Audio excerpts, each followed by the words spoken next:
Campbell's Comments would like to thank all of its sponsors who contribute to what we do, including Woodland Stud, Barrastock Horse, team at Harasta Trotters and Yabby Dam Farms, as well as Nutrient Equine and Nutrient Equine Standardbreds, and also the team at NZB and NZB Standardbreds, plus so many more of our great sponsors. Thank you for everything you do.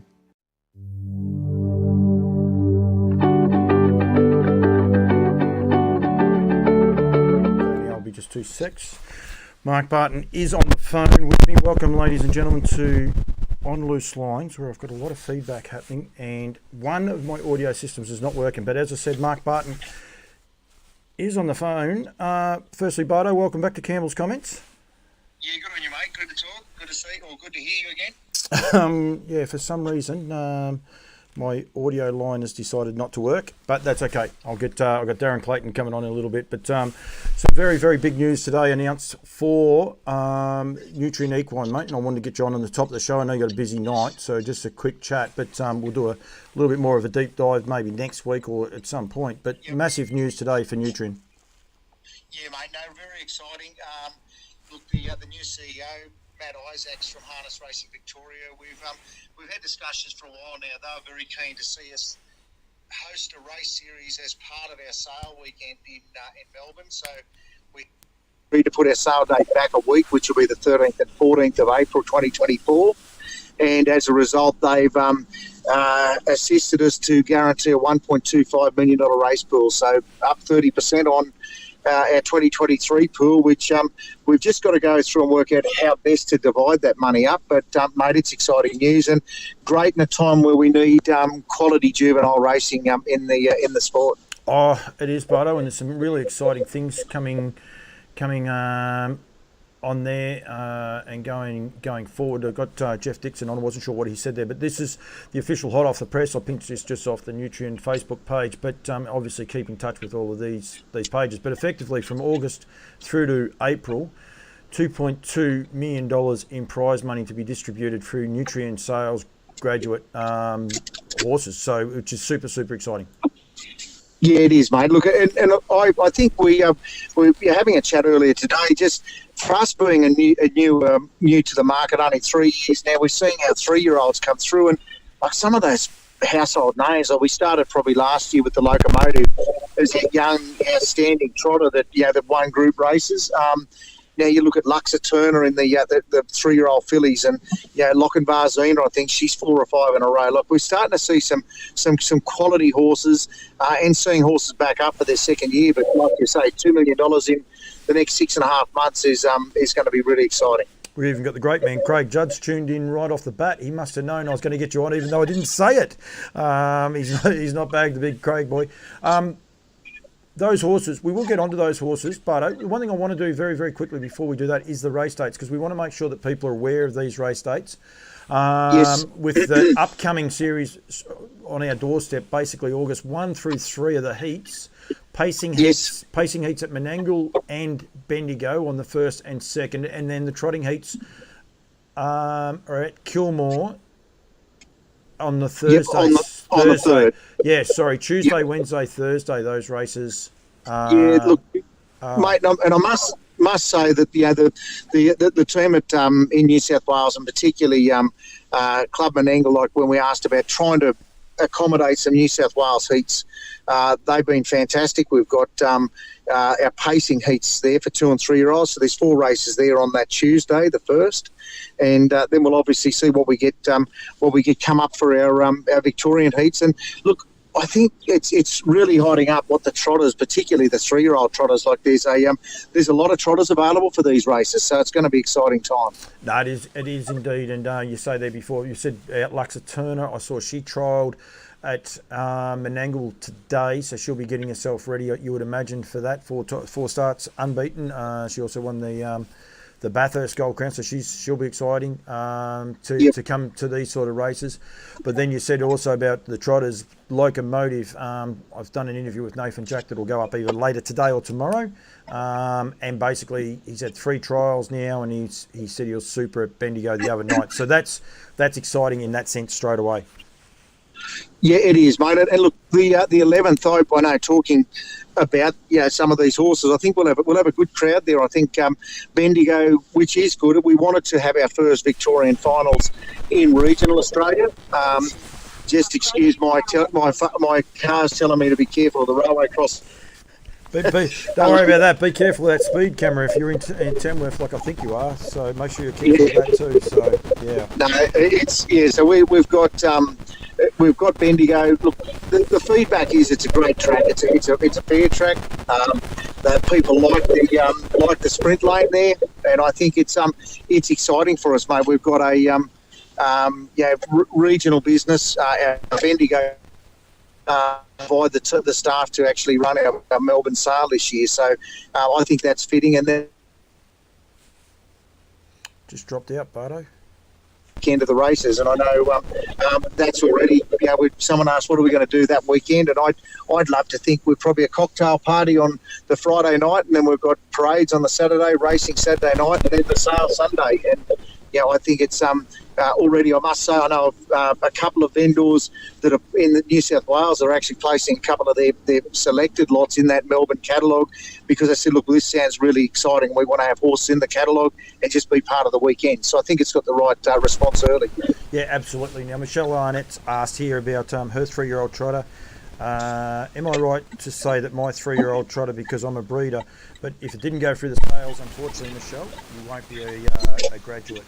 I'm not sure if anyone else has got this feedback or if it's just my headphones, but I've got something annoying the hell out of me. Hopefully everyone else can hear okay, because it's very frustrating. I can say, I will say that. Yep, she's right. She's worked that part out. We've got plenty on. We've got Jill Stockton watching, quite a few people. Neville Pangrazio, Luke Ralph's got quite a few people on and watching, and have been happy for people to get involved and ask the questions. But yeah, it is super exciting, and it's just great for juvenile racing here in Australia.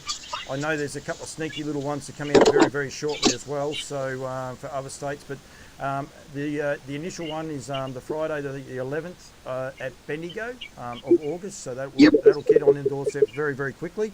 And then right through to April 13, I think from memory, Bardo, was the date for the sales early next year, and also the race series and that whole weekend. Yeah, that's right. So the Saturday the 13th will be the race night at Milton in 2024, and April 14 will be our Sunday sale date. So, yeah, that's one. I think it's a good point you make, Paul, that people get that date and put it in their catalogue now. I know it's interesting. People talk about, it is a week later. It's the culmination of the season. I know we talked about it a couple of years ago. We had that same date, but we had this year probably our best sale result was the Melbourne sale. We broke an Australian record there. We had a terrific run, and we actually sold Sunday, Monday, which we hadn't done before, and there was actually a really strong Monday sale. So I think the harder when the Victorian breeding base is strong, harness racing strong. I think that's my 3-year take on the sport so far. When you've got quality horses coming out of that Melbourne catalogue, it's great to see what those horses can achieve. And we're seeing, like I say, 3-year-olds, and they'll be free-for-allers in a couple of years' time. Absolutely. I was at Nathan Jackson said today about doing an interview. We're doing some stuff for Lower Long Farms, and he's just up and about having babies. I think there's something special about the young ones coming through. We've got Mark Hughes on the phone. We've got Joel Fowler. We've got quite a few breeders there as well. It's super exciting for everyone. It gets us, I suppose, out of this mundane rut, if you like, of the racing that we have at the minute.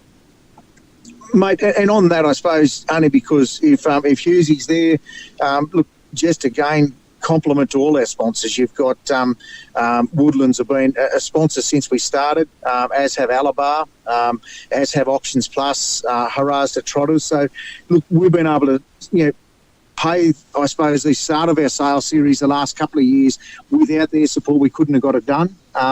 This initiative's taken a lot of pressure off us as sales company to actually get focused on selling horses and trying to promote horses, and like the sort of things that we've talked to industry about is how we can better manage or encourage partial ownerships and syndication rather than our business be focused on racing. And that's where the commitment from HRV said, look, if you're prepared to give us this opportunity, we'll help drive the racing part of it, and you can hopefully we can use our influence to try and get a more streamlined way of partial ownership, because that's clearly the way we've got to go if we want to try and get that lower to medium entry into the market. The high end of the market's selling really well. Like we're selling as well as we ever have at the high end. We just got to have a stronger market for that middle market. Mate, we've got them all watching. Brittany Graham's watching. Nick Hooper.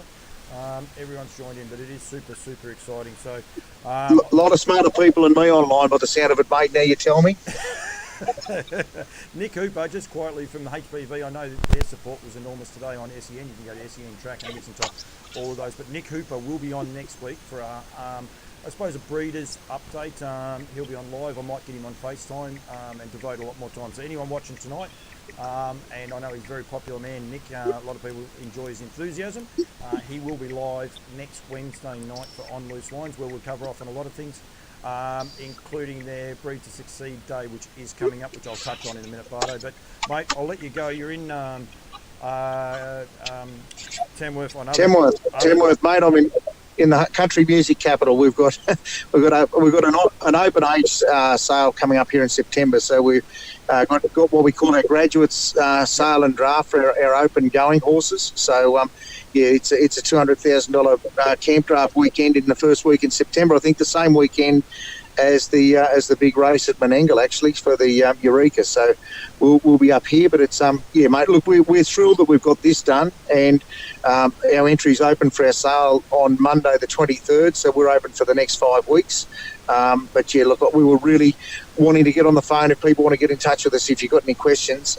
But we'll be Sydney, Brisbane and Melbourne. Big difference, I suppose. We're back to February the 11th for Brisbane this year, so it'll be our first one off the bat. The second one is Sydney, which will be the second weekend. I reckon it's the 10th of March.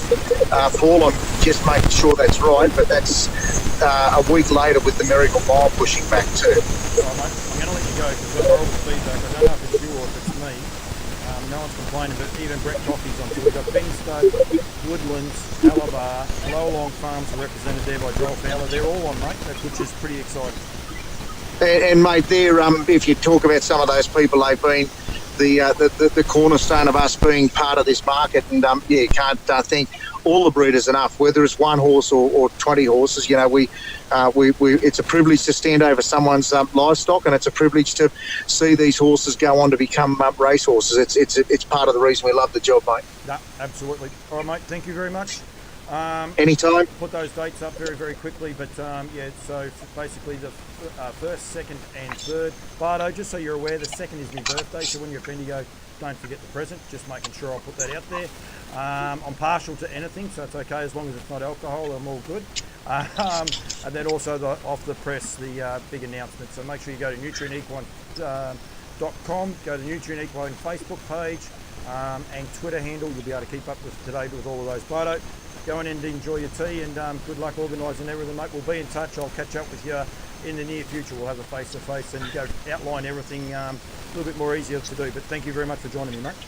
No, mate, and as always, mate, I really appreciate your support. Thank you. It's Mark Barton, and it's clearly not that. I've got some feedback. I'm hoping that... yeah, I reckon it's me. It's my own audio, I think, is what it is. So anyway, some massive news there for harness racing here in Victoria. A little bit of positivity, which is what we're after. $2.2 million to be spent, race for Nutrien graduates over the next 6 months, with some more announcements to come as well. So you've already had to have gone through our sales. With that, I saw Tamara Potter is on there, Gary Dowling, Louise Pangrazio, Mickey Crocker, not sure, Stephen Clark. Hello to all of you guys. So please, anyone wants to get involved in any more feedback in that, Mark Hughes is on there. Of course, Woodlands had a massive time. Hughes is in the complaints department because I had the Nutrient hat on. I'll have to put the Woodlands one back on and go from there. But please, anyone, this show, that's how it's driven, and to go, Kath McIntosh is on. I want to get Darren Clayton on, but we will get to Kath McIntosh and Nick Hooper and Brett Coffey, actually, and everyone else as well, with the Breed to Succeed and Harness Breeders Victoria, 4:30 Sunday the 20th of August. Now, this is a free event, but you need to book. So the phone number is there, 5852 2845 or admin at nrequine.com.au. Plenty on offer. There is service fees to be won, lucky door prizes. There will be plenty of people, plenty of expert guest speakers, plus there'll be stands as well for people to be able to get there. So make sure you jot that date in.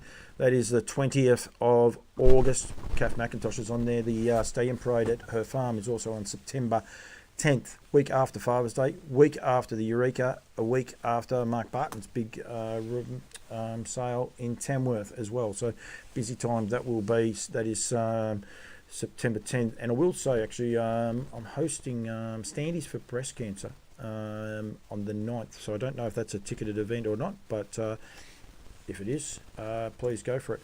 Right, a couple of the comments we've got there. A lot more Classic Race Carnival should be held in regional centres. Dates from David Lawrence.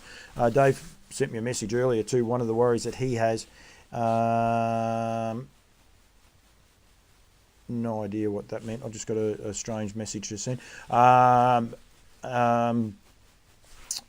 He just said there before, David, about it's a couple of weeks after Bathurst in April, so it's going to be a busy time, but it's good that we're racing for good money. The guys at Bathurst are racing for good money, and people will be, I suppose, either targeting or they'll have to try and monitor and see how they can get their horses through those. So, yeah, make sure you get involved in those. And as I said, the Breed to Succeed is on August 20 at Shepparton Harness Racing Club. I should have actually mentioned that one there too. 4:30. Nick or Kath, I would imagine probably 3 hours would be the expectation. 7:30, 8 o'clock maybe finish. If either of you guys could sort of type a message or flick me a text message, one way or the other, that would be greatly appreciated onto that one. So yeah, going from there, of course, we got Mark Hughes, Woodlands, put their hat back on too. They had a pretty big weekend, unbelievable, with headed by, well, Confederate we'll say is the headline actor winning the Medlane's pace, but all better's delight. Two race double in Queensland, and I will talk to Darren Clayton about that very, very shortly. I might even try and get Darren on the phone as we go to Queensland. I was just actually just having a look at what else I had to promote here.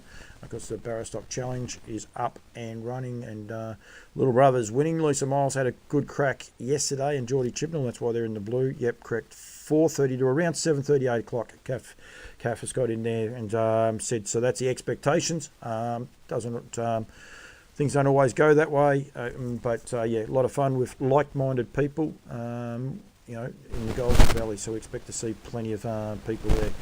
Thankfully, I've got a short in my headphones and not in the feed, because I've killed all the audio, and yeah, it's clearly my headphones. So hopefully people aren't experiencing that one. So right, try and get Darren Clayton on the phone, and we'll talk a bit of Queensland harness racing, because there's plenty going on in Queensland, and hopefully we get Darren on the answers. Got you this time. Got me this time, Darren Clayton. Well, you got bumped. That's what happens when you don't answer straight away, mate. You get bumped back, you see. That's how it actually works. That's all right. Gave me time to rip a quick feed in and ready to go. Absolutely, and right on time. Quick feed, you're killing me. Jeffrey Dixon, great night this Saturday night for Leap to Fame, but the Lost Storm, his derby to lose. And I reckon Brick Graham's Harry ready to fire. So he's firing in a few tips already, which is good that people are taking so much notice of the Queensland Racing, mate. Yeah, for sure, and all eyes are on us. And if you take a look at it from a standpoint of the Eureka, well, there was 3, possibly 4 guaranteed runners that went around last week. Leap to Fame, Speak the Truth, he got his ticket. The Lost Storm went around. There's a bit of talk about the Tim's the Troopers possibly going to get a spot. And then this week, of course, the My Ultimate Ronnie, he goes around. So plenty of Eureka action, as well as our own carnival really stamping itself as the top racing at the moment. And like just there with Mark Barton, just there before, I don't know if you're listening, Darren, as well, and we would definitely get on the Queensland in a sec, but just everything is starting to build up. it is a long racing season, but all of a sudden, look, we're going to have those racing in August. Of course, the APGs will be on as well. Then you've got the Eureka. Then you're going to have everyone's futurities, your Q-breds, your Vic-breds, and then you guys are going to roll back into the Dominion. Like it's going to ramp up, and it's going to be ramped up for a long time. It's a pretty positive state for harness racing, full stop, not just Queensland. Yeah, for sure. It's really starting to, develop a good colour. It's taken a few years to get it back on track. There's no doubting there was a period there probably just after Black Fake sort of finished his career, sort of late or 2010, 2011.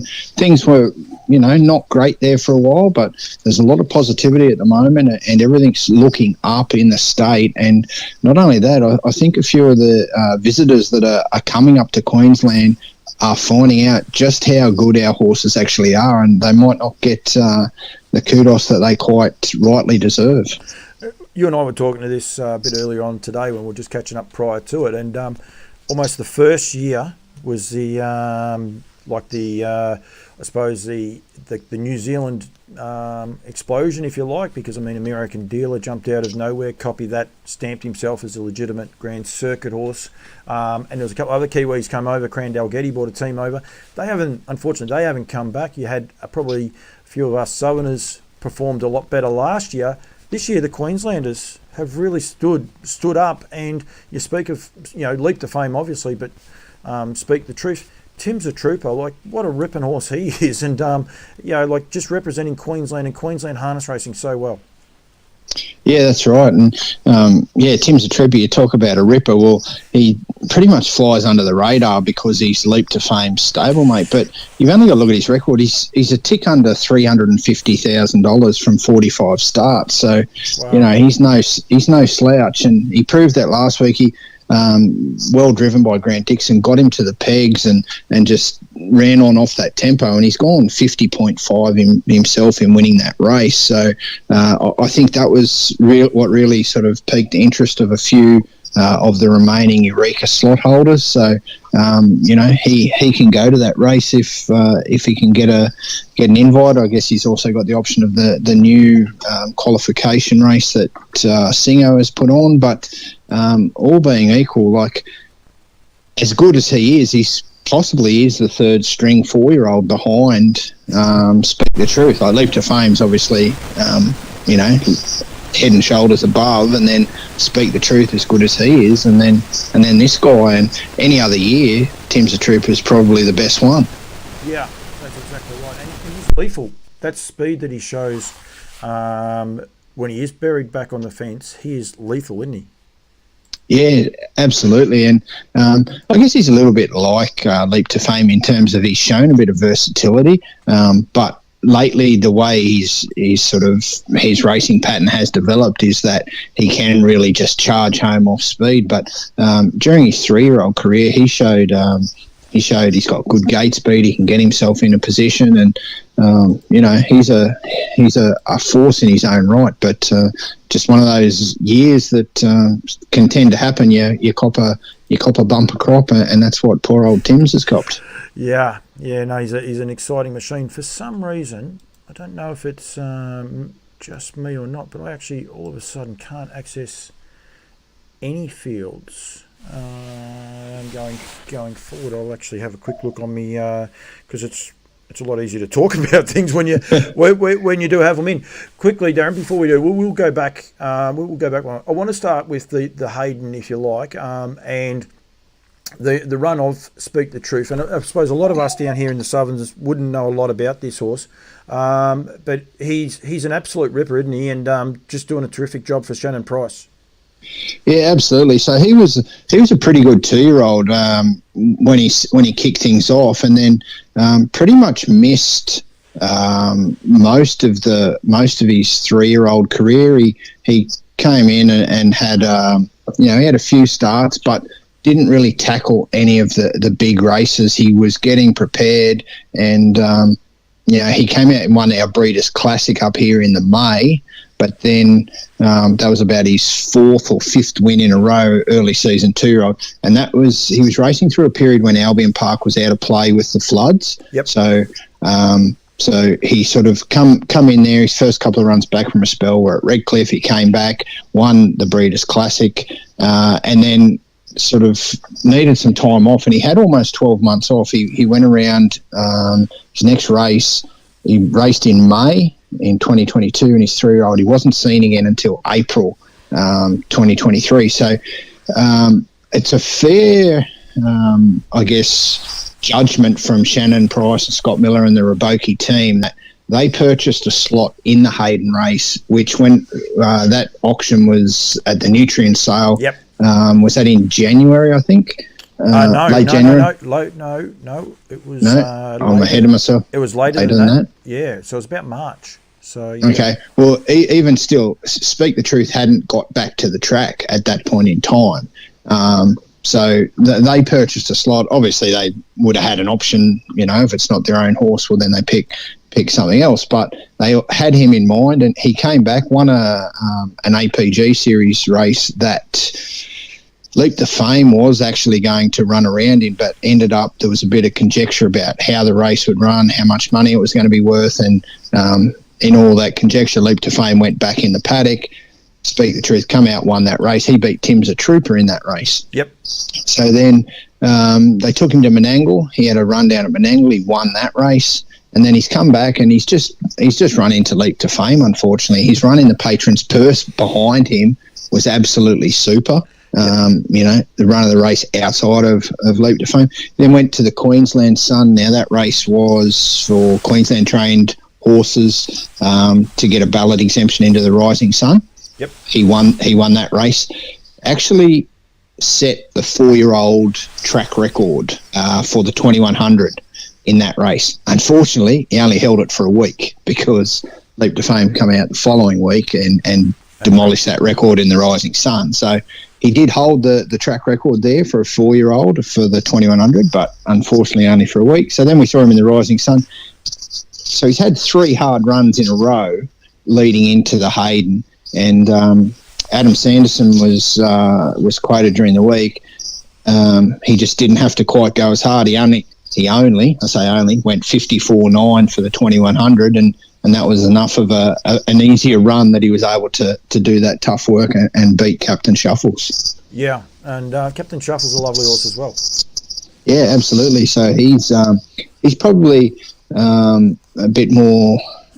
Probably brilliant in terms of speed, probably better suited at the mile. So once he gets into some nice races at the mile, he'll certainly be doing well. But unfortunately, he just couldn't hold off. Speak the Truth. Nathan Dawson drove him really well. Got away with a really easy half, 60.5, but just wasn't able to hold off Speak the Truth over those closing stages. No, I've been reliably informed from Barb from Sedgwick that there is an issue with HRV at the minute, and so it's not me. So I can tell people, and I think you do a lot of the with this. You can actually, it's a great excuse to go to Racing Queensland, go to the harness racing section of that page. It's very easy to find. I've actually found it just then on both, and you'll get a brilliant form update, I suppose, and a really different way of looking at the form and the feature races. So if you're looking to want to keep up with us in a minute when we start talking about a couple of these races on Saturday night leading up, that's the best way to do it. Leap to Fame. I'll show the conventional video for a start. What were your thoughts at the 400 metre mark, Darren? I'll put this on at the 400 because that's what I'm legally allowed to show. But what were your thoughts? Did you think he was a chance of getting beat? He's the widest horse. Anyone wondering? He's the widest horse in the white colours. Yeah, at that point, because he'd had to slice back in between runners, and I thought at that stage where Hot and Treacherous had just sort of gotten in ahead of him into that run, I thought at that point, he could be in trouble here. And then once he sort of balanced up, that he really let down. It's a different level of speed that he possesses. And at the end of that trip, he just there's a really good shot on the drone. I'm not sure whether you'll be able to show it, Paul, but there's a really good shot on the drone footage where he sort of levels up with them, and then within about 15, 20 metres, he's pretty much a length in front. It really shows his acceleration when he gets into open space and sort of clear air. So, yeah, I didn't at that stage, I thought, oh, this is where he's vulnerable, and we thought there was a bit of discussion during the week that he might have been vulnerable at the shorter trip, or he blew that out of the water. So I'm now highlighting, just so people are aware, so I've put up the same race, and this is the steward's view. Now, you've teased me that I've missed something. I actually thought this was a great find for a Victoria. Now, you can find these when you go and have a look at the race results through the Queensland, and basically you get the option of having the steward's footage. And I've watched this 4 or 5 times, and it's brilliant footage, and it's great for, I suppose, if you could say it, the lay punter. I think the smart punters understand it, but sometimes you say, how did my horse get beat? What an amazing tool this is, all synced up, all in time, all in unison, to be able to understand exactly like the 4 different angles. But now you're telling me there's drone footage of this as well. Yeah, so if you stay on the main replay, so not necessarily the steward's vision one, just that main one, let it roll all the way to the end, you'll get the sort of the lowdown shot. It sort of incorporates a bit of that steward's vision into the other, so it'll show a lowdown shot as they turn for home, and then it pans into the drone shot as they straighten up, and you'll see sort of leaped. I think they started actually down the back straight, so you see where Leap to Fame sort of goes to come out, goes back in, and then away he goes. You're actually killing me because I can't get it, unfortunately, because the site is down. Harness Racing Victoria has gone down. Surely they must know that On Loose Lines is on a Wednesday night. We can't upgrade our website on a Wednesday night, which is so frustrating. But anyway, that's something for people to do at a later date. And I hats off to Queensland. I think it's awesome, that style of footage. We've got Dave Miles on. We had a couple of others of the Queensland guys on a little bit earlier too. I was actually having a bit of a look. We were talking about the trotters and the way the trotters are going through. Jack Butler is on here. I think I saw him earlier. And that the rise of the trotters in Queensland has just been outstanding, hasn't it? Yeah, it certainly has, and it hasn't happened overnight. It's been a sustained build up, and when you look back, probably the start of the sort of turn of the century, the sort of early 2000s, well, there wasn't trotting racing. Jim McNeil was one of the big influences in getting it back going. So there's plenty of backstory there with Jim McNeil, and we now have the big race, the Jim McNeil Memorial, named after him. Yep. It's slowly built up. 2018, there was a Harass de Trotteurs promotion in conjunction with Racing Queensland, and that was all about building the breeding side of it. So we had the racing side of it where there's a lot of horses coming into the state, but the breeding side of it was probably just not quite there, and this was designed to sort of stimulate it. So there was 14 trotting brood mares provided, and it was a public ballot, so basically a lottery, and those 14 brood mares were then given away. Now, as a result of that, I think some of them or all of them were in foal, and then there was a chance to go back in foal to one of the stallions from Harass de Trotters, and as a result of that, the first winner, so the foal was born, what year would they have been born if they would have been born 2019. 2019 would have been the first foaling year. Razzle Me Dazzle Me was one of the first ones. He was the first racing winner out of that promotion, and we'll see him go around in the Derby this week. So all in all, there's been quite a few come through that promotion that have been able to win races. Razzle Me Dazzle Me is probably the best one. Izmir, another one that went around in the Oaks last week, she came out of that as well. So, it's been a great thing. The other thing that's been really good from Racing Queensland, $2,000 first win bonus for a trotter, regardless of race, age, whatever. If a trotter comes to Queensland to a Queensland trainer, first race it wins, $2,000 cash bonus. Doesn't matter, it can be New Zealand, Victoria, South Australia, wherever. So pretty much... Just back up a little bit. So what happens if that horse, like as one races here in Victoria and we send it up there, do you get... So doesn't matter. So say you own a trotter, Paul. Yeah. So EB Mac won last Sunday. I could send him up to Chantel and Pete, and if he wins next week, $2,000 cash bonus. Jeepers. And That was all designed, basically knowing that we need to boost the trotting numbers, and it effectively pays your transport. So, you buy an interstate trotter and it can win a race. Well, your transport's pretty much covered off, and then, a little bit extra on top. Just like it doesn't have to be owned by Queenslanders, just a Victorian, a horse from any state, New Zealand, anywhere. Providers trained by a Queensland trainer. Wow. So obviously,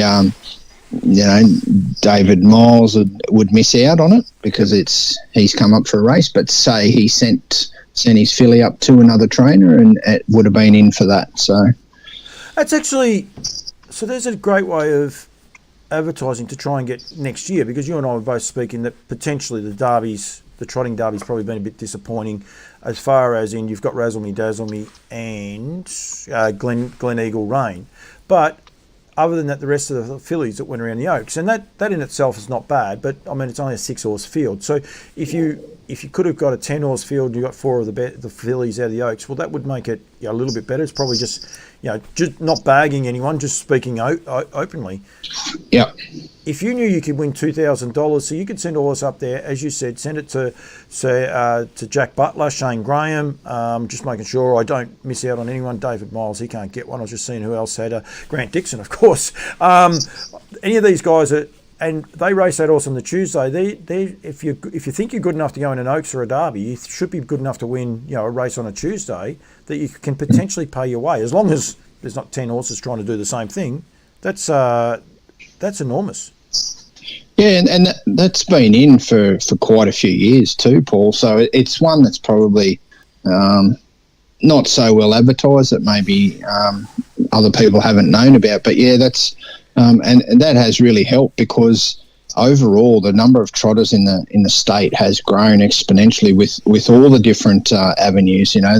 The broodmare giveaway, the $2,000 bonus, the fact that they're now Q-bred as well, because prior to this all sort of kicking off, there was a lot of anyone who did happen to breed a trotter not necessarily had the Q-bred option, whereas now they get the Q-bred bonus as well. So, the 14,000 first win as well. So, and there's been sort of little races along the way. So this year the Derby and the Oaks have been added in. We've had the Springboard Series, which is another one that's been in for a couple of years now, all about sort of trying to get their numbers up. So yeah, it's all geared, and like I say, it's Racing Queensland have done a great job in developing it over time, not just trying to get one quick fix solution. It's been a gradual one that's worked wonders, and you see it now.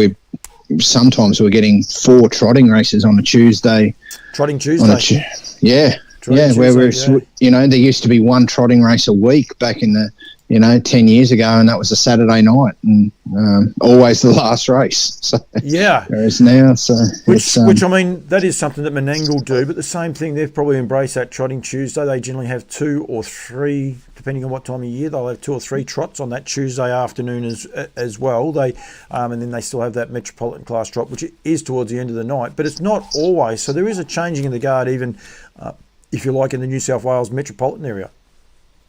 Yeah, 100%. So, and the way it, different mobile and stand as well. Like we run both here in Queensland. I know it's probably more mobile than standing starts at Menangle for Sydney, but here in Queensland we've got a pretty good spread of both. I think their biggest problem is it's 2,300 metres, or it's a mile start, so they can't really have that standing start over a mile, which you could, but it wouldn't be fair on a lot of them. Well, we'll stick with the trotters just quickly. You've got a great field for the Queensland Trotters Cup Group 1 event, $100,000 in stake money. We've got quite a few Kiwis on. I've got Michael House and a couple of the other guys are on there at the minute. Amazing the amount with the NZ prefix next to their name, isn't it? Yeah, sure is.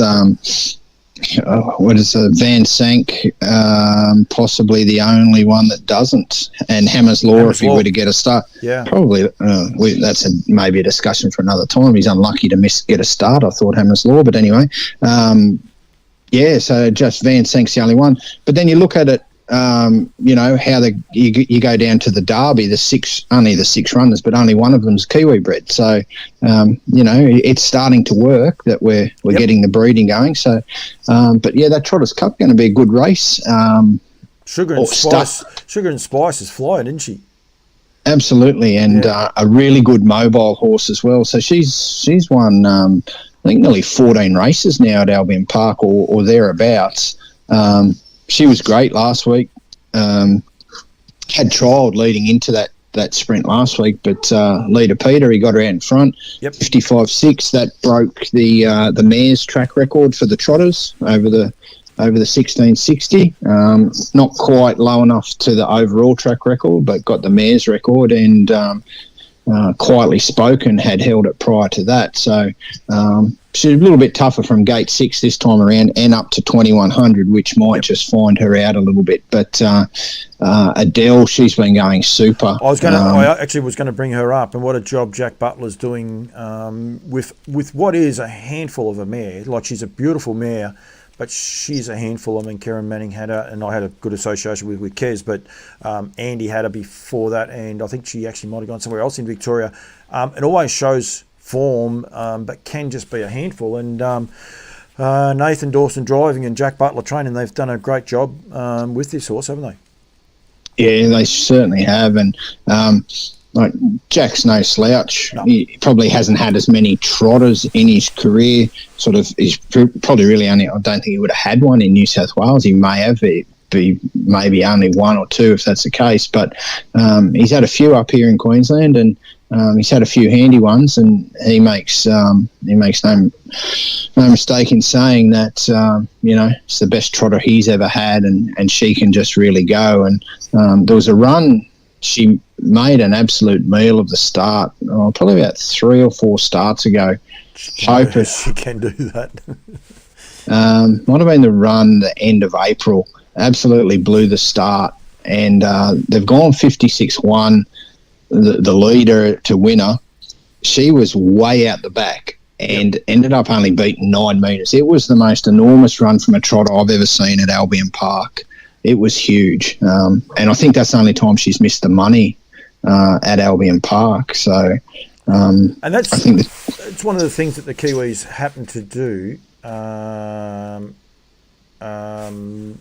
going forward. Okay, Dougie Howlett was given. Right, so one was asking, "Where's Mickey Mouse?" Dougie was asking, and then Dougie Howlett choose all the best trotters in New Zealand. So the Kiwis are definitely on. They're there, no worries there. So what you got to be aware of is that it's that little bit later over there. So, but Gav, thank you very much, Clinton McSwain. You're right. Gav started with Adele in Victoria. I knew there was someone else, so thank you, Clinton, for that. And she's had a few trainers, but she's got a lot of ability. But we've got to be careful with these Kiwis because they might be on the red wine. But that's all good and well. So, but I think the thing about the trotter in full flight and get beat 10 metres, like you said, people still take a shine to it, if that makes sense. As compared to a pacer that gallops out, I think people just walk away. They don't care how close they get. They just seem to find them a little bit frustrating. We'll highlight a couple of these other races. I'll get onto the Derby. We'll start with the Derby. I'll make it easy for you. We'll go in numerical order. Race 6 at 7:46, $150,000 Ladbrokes Queensland Derby. I wish this other site would come up. I'd be able to put these horses up a bit easier. It's a little bit hard, but I might be able to. No, that won't work anyway, so it won't matter. But you've got yourself a good field, headed by the Lost Storm. And I say that because, I mean, he's already got an invite to the Eureka. It's no foregone conclusion, though, for him. No, it's not. Gate 6, certainly, and there's plenty of speed to his inside, so he's going to need to be at his best. Mind you, I think he's certainly, his best is well and truly enough to win this race. But, it's not full. The Bowden Blues was good last week, but that was over the mile, so 2,600. Interesting thing, and it's all to do with their age as well, I guess, too. But the only runner that's been beyond 2,600 in its career is RD's Flash, so which he come up about 8th, I think it was, in the Great Northern Derby in New Zealand. None of the others have been over 13 furlongs before, so that always throws in a different element to it, and so that'll sort a few of them out, no doubt. But some of the others, they should thrive on it. So The other one in that race, and he's a horse with a lot of ability, is Naturally Gifted for Jack Trainer. I was fortunate enough to see him in the New South Wales Derby, heats and final. He's the sort of horse I think would relish even that longer trip again, because he's just got... He's a funny horse. He's such a hot little bod, yet he seems to thrive on that. I don't know, the harder racing. There's something about that little bloke, I reckon.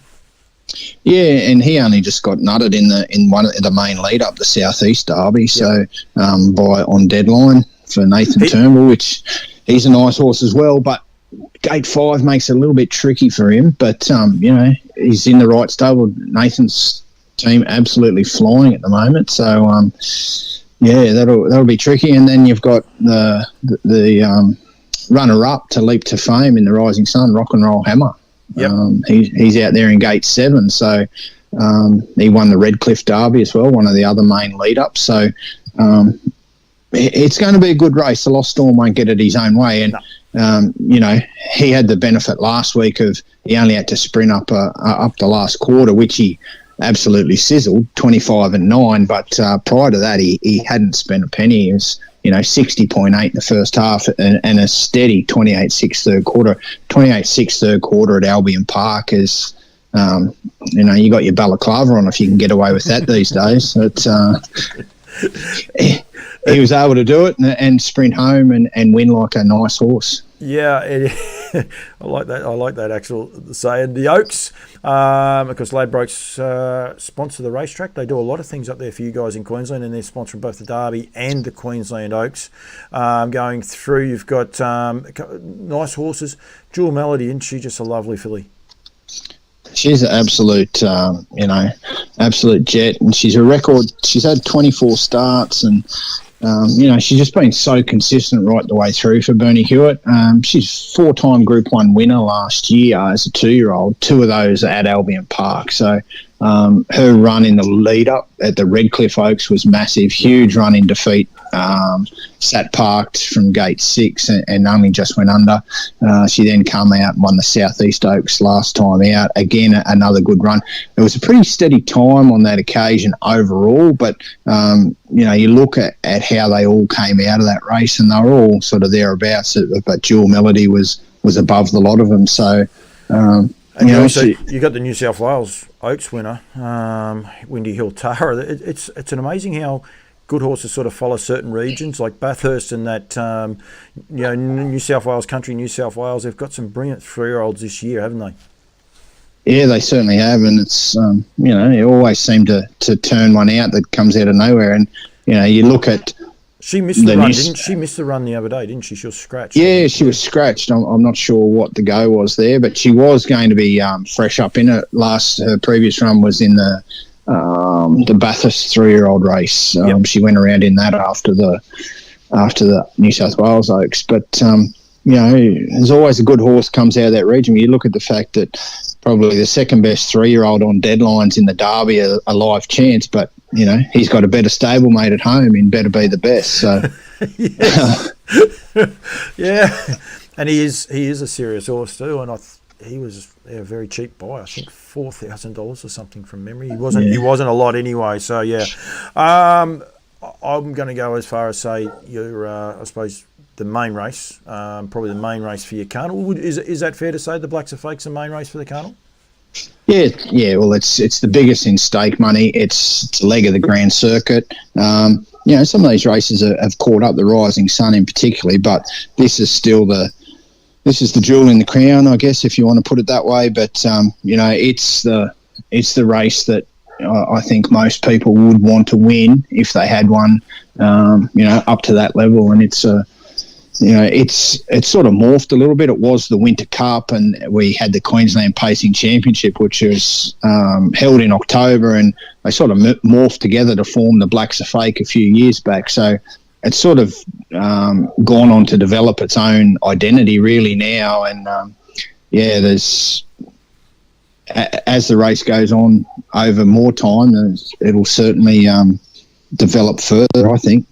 there's a fair bit of intrigue. I think a lot of people think Leap to Fame's just going to win because his older brother, Swayze, possibly finds the front, and so he's going to posse up pretty close and handy. But just some beautiful names of horses. I don't know necessarily it's just going to be a walk in the park, and it is going to be his third run in 3 weeks. Albeit Grant's looked after him so well. It's still. There's still got to be a little bit of, is he going to be able to back up 3 weeks in a row? Because this is not going to be a walking match, that's for sure. No, it's not. And I guess on his side in that regard is that while he ran good time last week in that Sunshine Sprint, probably didn't really do it that hard. He just floated out, sat at the back, and really only had to get going. When he did go 3 wide, he sort of got nowhere to go and then sort of sliced through. So he really only sprinted hard that last quarter. So he's probably had as good a run as you could go into a big race in terms of looking after him after, he's ran in 149 his last mile the previous week in the Rising Sun. Didn't look to break a sweat then, but, he's under a vice-like grip. But,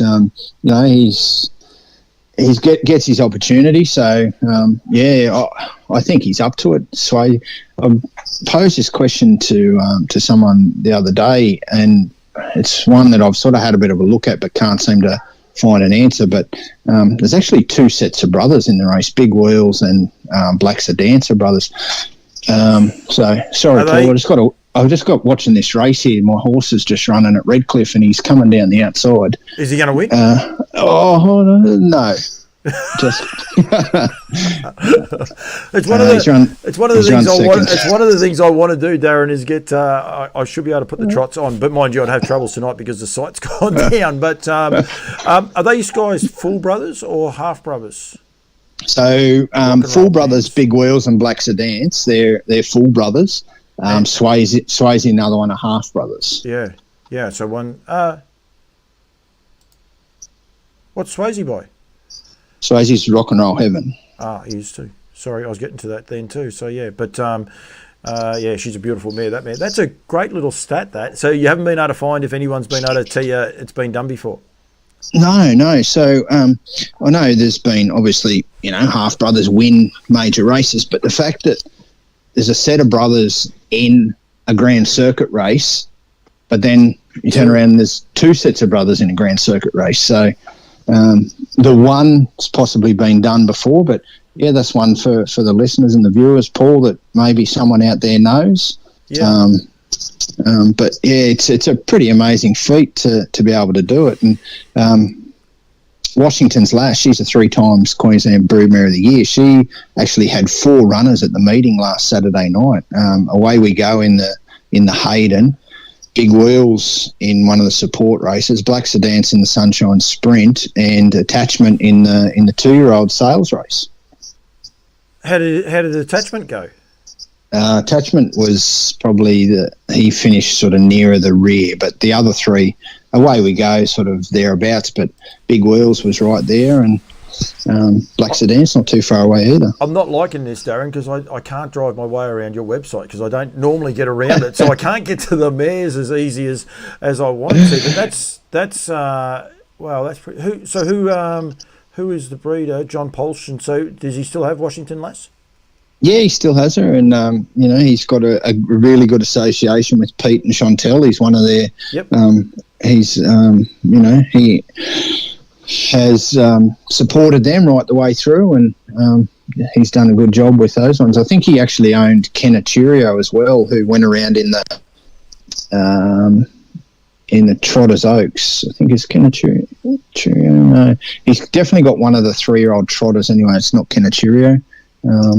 But yeah, he had one of the 3-year-old Trotters with them as well. So, the one that won the other day, We Will See How We Go. That's the one he's got. Set the track record.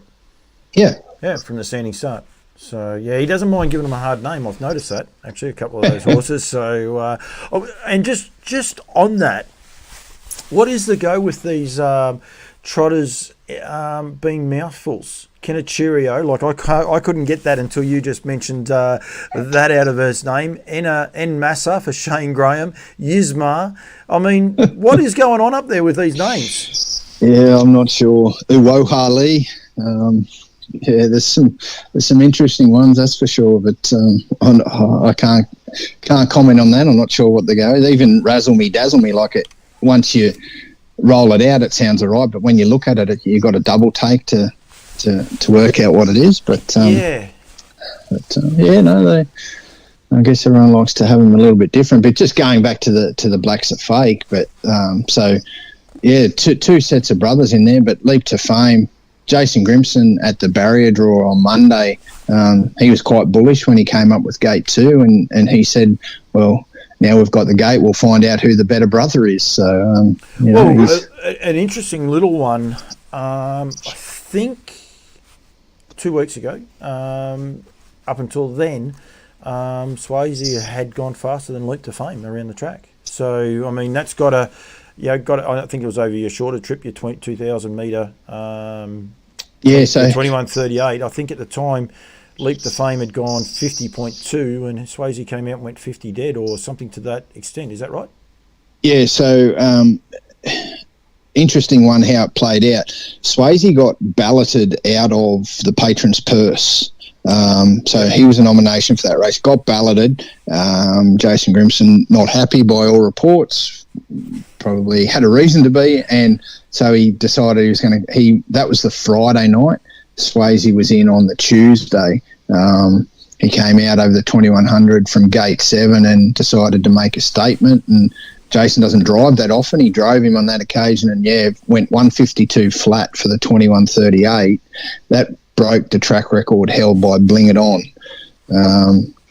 From a few years back. So did that, and then obviously Leap to Fame's come out and equalled it with the Rising Sun. So half brothers holding the 2100 track record.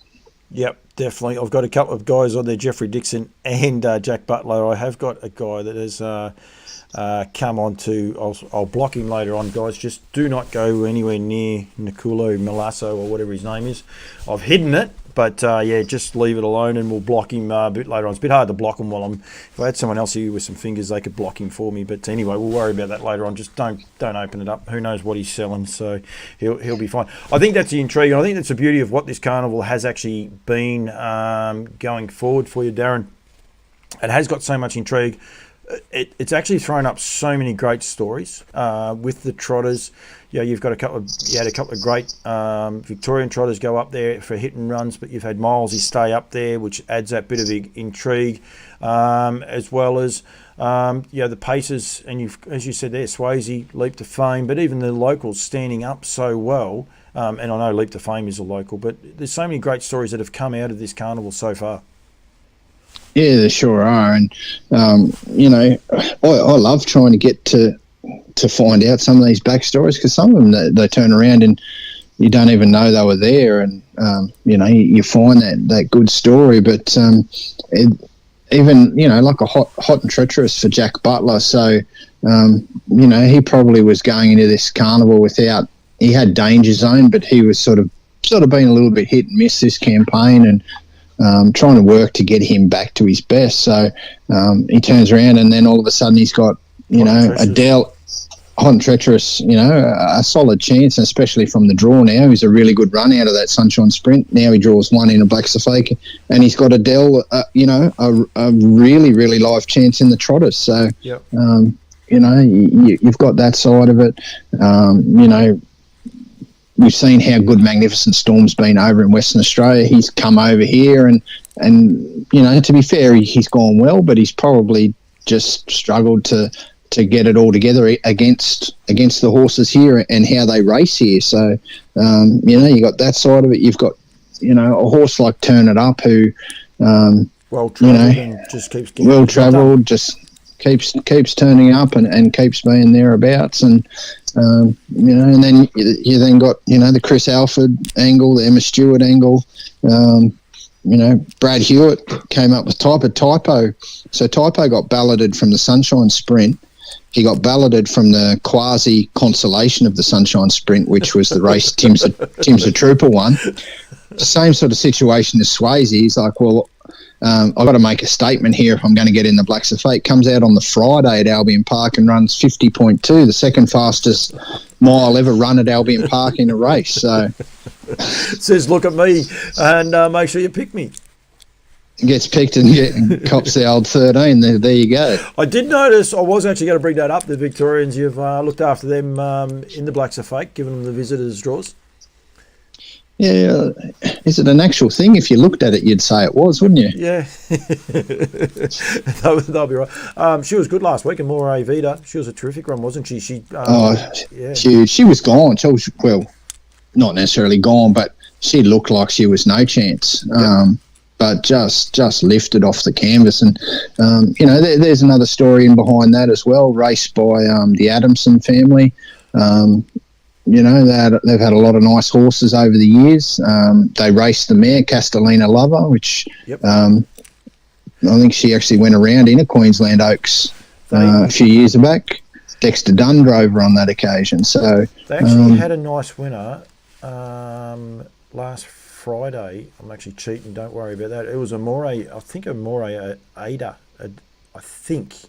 But if I can get it, actually it might have been on the Sunday. But so, they're not against having some nice horses, that's for sure. But they did have a nice one, and it must have gone okay because it got a bit of love on the social media. That's why I know, because I saw the colours and I thought, oh, they've had a good weekend.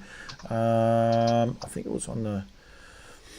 Just trying to find. It's good TV when people are doing this, but no, it definitely wasn't on the Sunday. I thought it was a Sunday. It wasn't on the 9th, but anyway, they did have one just recently. Anyway, that's gone very, very good. So, and it's good to see. But that's a mare. That's a mare that's just done an enormous job. That filly, Amore Vita, because she's been able to do it for about 3 different trainers, in fact, and just continually, against the best, and now taking on the boys. She just does a great job. So, yeah.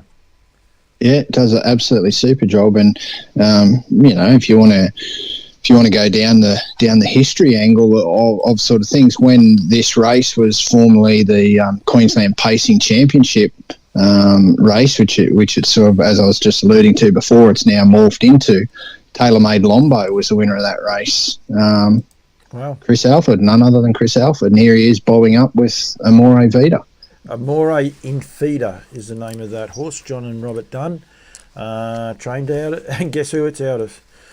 Castellina Lover. So yeah, so there you are. I love those odd ones, Darren. If you like odd ones, I do Talking Trotting, and that's actually you tuned into that, and I interviewed Neville Pangrazio, and he and I had a little bit of a cheek about naming horses. So I named our horse after him because he was by 10 No Trump, and we used to train a horse called Gloria Don, and it had a 10 No Trump colt on it that went through the sale.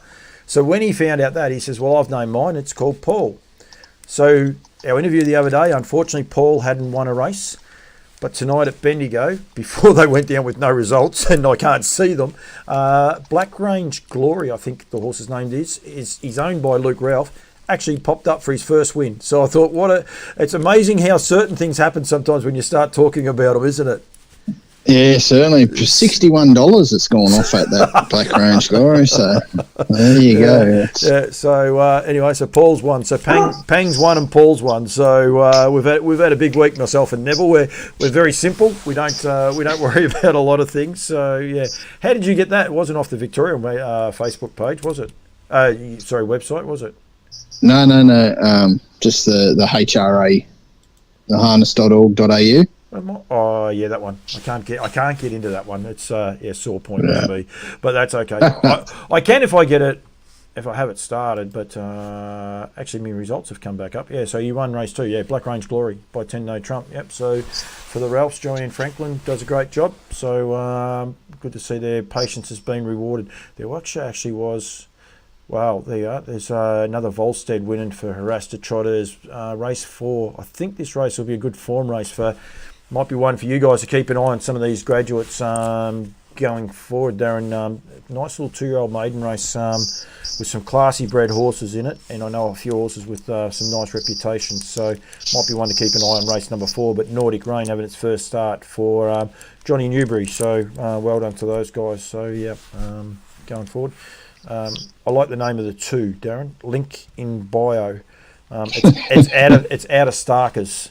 So anyone that does Instagrams or anything like that will actually understand that one, Craig. Not very wicked sense of humour. So yeah, it's actually I think the first 4 horses, actually the first 5 horses were all having their first start in a race and finished the top 5. So there you are. Anyway, useless random information. Darren, thank you very much. I do enjoy it. If you want to get serious conversations, you don't come here. But if you want to get random ones, that's what happens on Loose Lines. But, mate, thank you. Thank you for everything you do. And thanks for chiming in too and getting me out of a bit of the mere of trouble I can get myself into from time to time and helping me out with things on the feed. I really do appreciate that. Yeah, no, anytime, Paul, and happy to have a chat. Like I can switch hats. I can talk, reasonably straight laced, or we can have a bit of fun and mix it up, which I'm more than happy to do. Which is probably where I'm probably better suited. Some people would say. I've got your number, so that means any time I'll get you on. That's what this show is. This one's a bit loose as a rule, but I did definitely wanted to highlight what the Queenslanders doing. I mean, this is sort of the last week of the carnival, but I do know, and I know there's a couple more big announcements, which is good for the industry off the back of like the Nutrien ones today too. So some nice races and all geared around the younger horses, I think, coming forward. So which is exciting, Darren.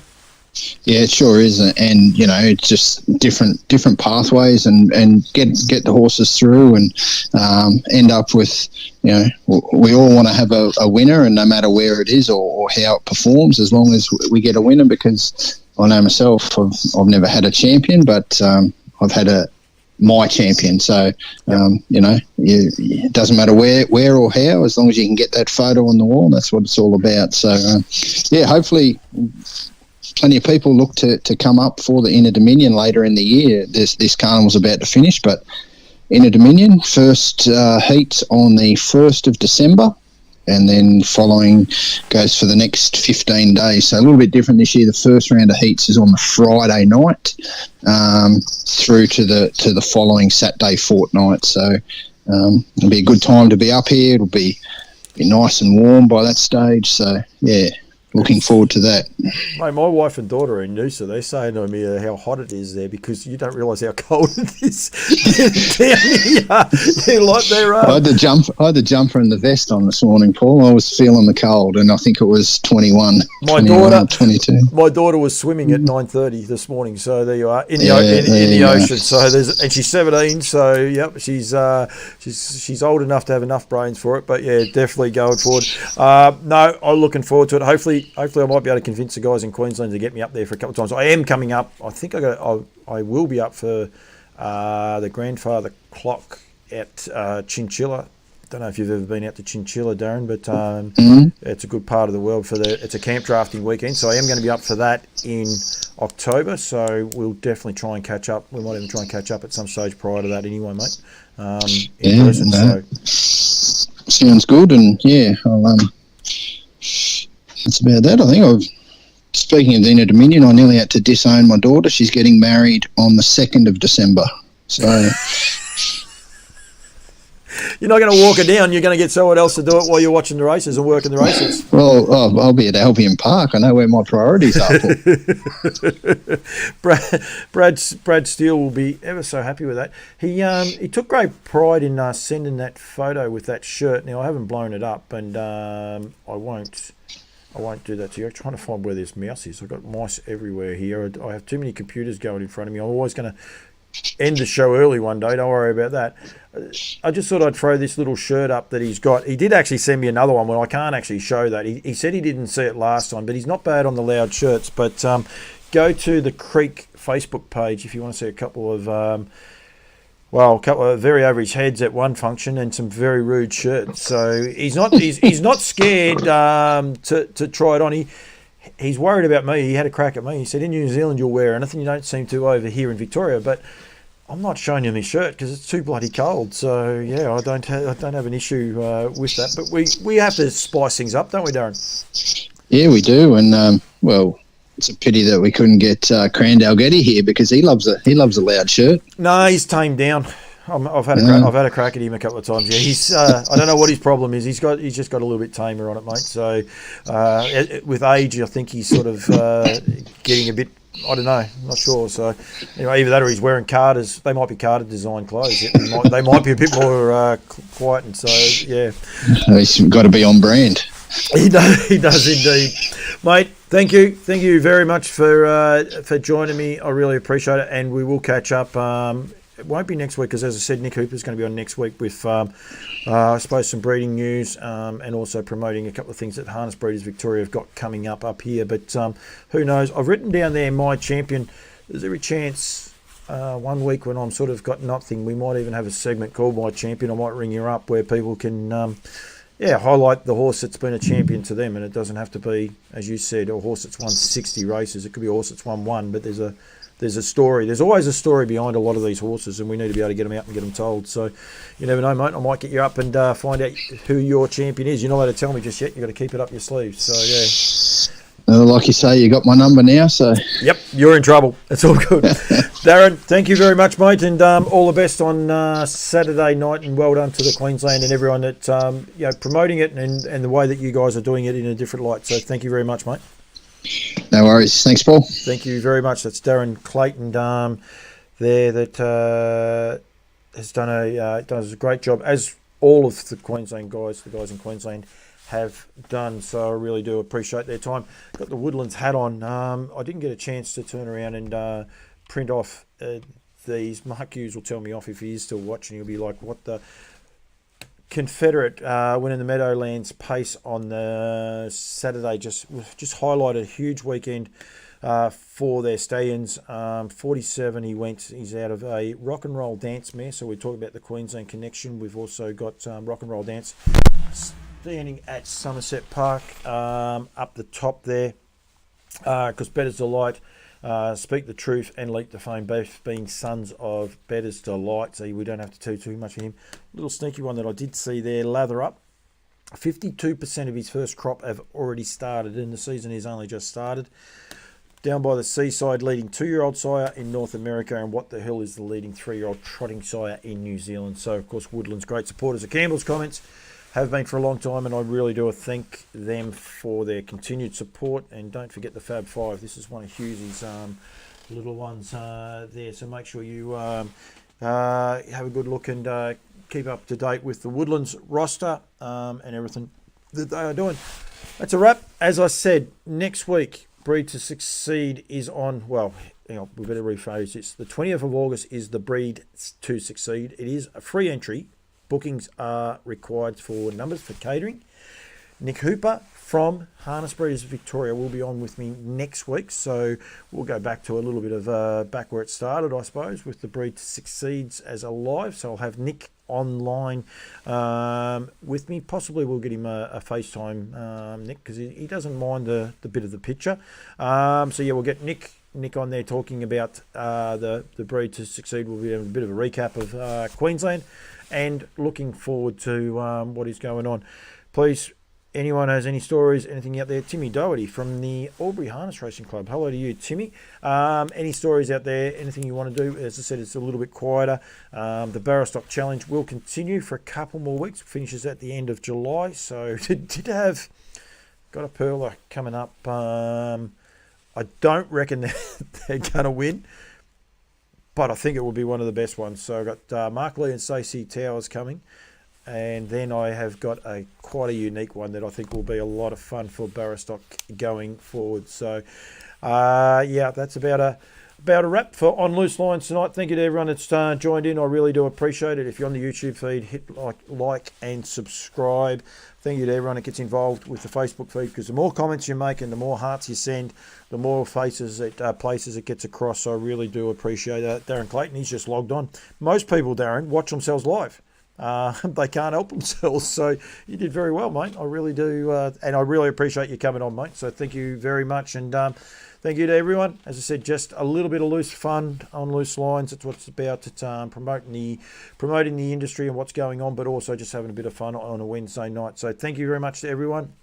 I'll be back next week with Nick Hooper, live on Loose Lines.